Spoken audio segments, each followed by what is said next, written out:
Hi everyone, I'm John Cedric H. Robles, a pre-dent student of Centro Escolar University, Menzola, Manila. I will have an interview with my cousin, a registered nurse and a med student at UP, Manila. About my interview is about influenza. Hmm. What is influenza? First of all, good afternoon. An influenza is a viral infection that affects mainly the throat, the nose, our bronchi, and sometimes even our lungs.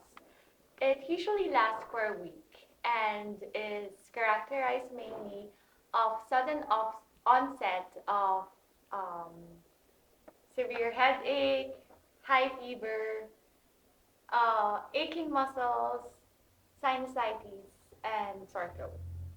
Um, Paano ito nakakahawa?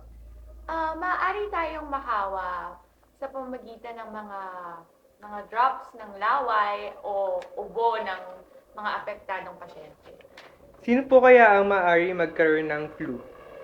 Lahat tayo ay hindi immune sa flu. Lahat tayo ay pwedeng magkasakit. Pero mas madaling magkasakit yung mga bata, sanggol, matatanda, o yung mga nagkasakit na at mahina ang resistensya. Ano po kaya maaari natin gawin upang maiwasan ng flu? Upang maiwasan ng flu, madami tayong maaaring gawin. Unang-una ay yung paghuhugas ng kamay o proper hygiene. Iwasan din natin ang mga taong may sakit nito. At iwasan natin hipuin ang ating ilong, ating bibig, at ang ating mga mata.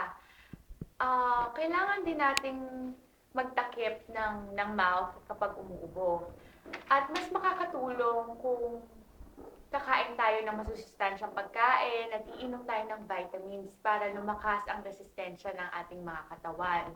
At mas maganda kung magpa-flu shots tayo na available to sa ating mga health centers. Pag po kayo nagkasakit na tayo, ano po dapat gawin? Kung naapektuhan na tayo ng influenza, kailangan natin itong i-bed rest at inom tayo ng mga gamot. Pero pag tumagal-tagal na yung sakit, kailangan na natin magpa-consult sa mga doctors at pumunta sa mga health centers. Maraming salamat po sa impormasyong inyong binigay. No, ito yung makatulong sa aming subject na PHC.